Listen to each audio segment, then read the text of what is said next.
Okay, this is part 2 of the polar regions video AI. Right now we're going to use polar coordinates. We're going to solve an iterated integral.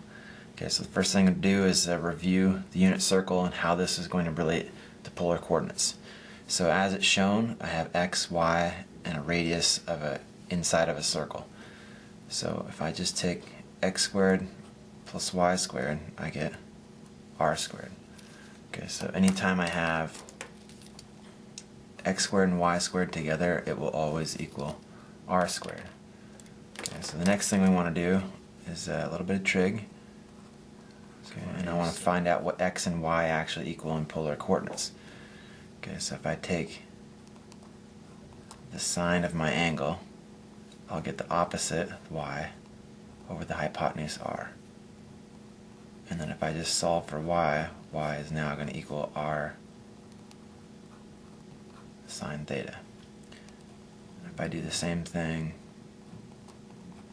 cosine will be the adjacent x over r, and I want to solve for what x equals, and I get r cosine theta.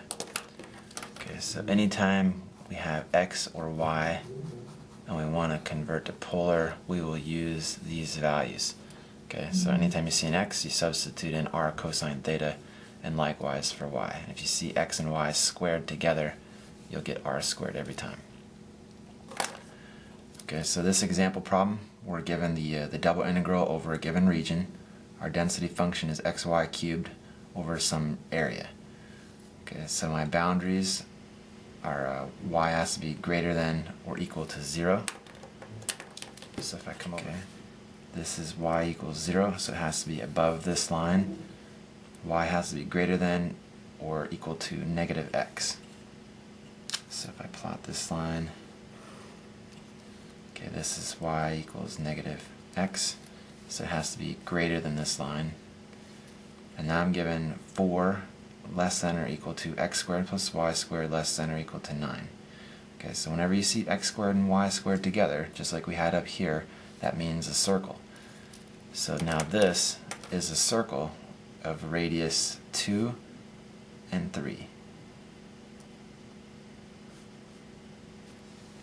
Okay, and that's just because if I had x squared plus y squared and I set that equal to 9, that does not match my equation above.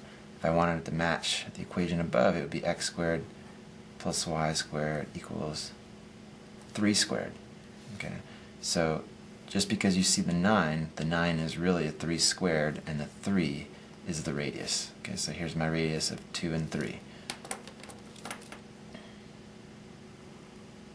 And then here's my circle of radius 3. Okay, and the area in between is the region that we're looking at. Okay, on our 3D plot, we can kind of do the same thing. Let's see if I can sketch the negative x curve. Okay, so let's say this is y equals negative x. Okay. So here's my radius of 2, here's my radius of 3, and in the xy plane, that is what I have sketched above. Okay, so now to visualize how our height function works, the height function, xy cubed, is some unknown surface. Okay, if I put it into a computer program, I can see exactly what it'll look like, but it could be some kind of wavy surface. Right, and we'll say, just visually represent. We're unsure, you know, it could have uneven height, could be wavy. And like I said, we'll look at a computer program to see what it looks like for sure. And then what I'm finding here is the volume of this shape. Okay, if you try to visualize what this is looking like in 3 dimensions. Okay, so the next thing I want to do before I set up this integral is I want to convert this function into polar coordinates. Okay, so if I'm going to use polar limits of integration, this also has to be polar. So my function currently is f of x, y equals xy cubed. And for this problem, we'll assume that the units are in feet. So I want to convert to f of r and theta. And I'm going to use the conventions that I had up here. So x becomes r cosine theta, and y becomes r cubed sine cubed theta. And this term was the y. Okay, so now I'm ready to set up my integral. Sine cubed theta. Okay, so here's my density function. Now I need to add my limits. Okay, so over on my picture, if I draw a line from the origin through my shape, I call this my r dr, and it crosses here and here into the shape at radius 1 and radius 2. So that becomes r dr, and my first radius is 2, and my outer radius is 3. And then the other thing is my angles. Okay, I want to know the change in angles from here to here. So here I have 0 radians or 0 degrees, and here I have 3 pi over 4 radians or 135 degrees. And that's because I have 90 here and 45 here with a negative x curve.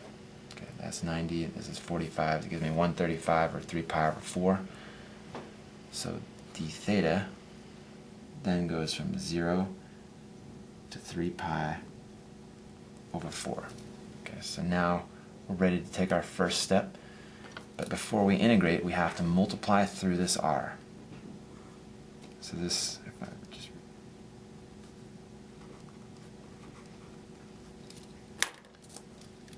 so this r cubed, and this r all multiply together to give me r to the 5th. Okay, and that's the critical step that's often left out or forgotten, is to multiply through that r value. Okay, so now I'm ready to integrate with respect to r. Okay, this doesn't have any r values in it at all, so I integrate this guy first.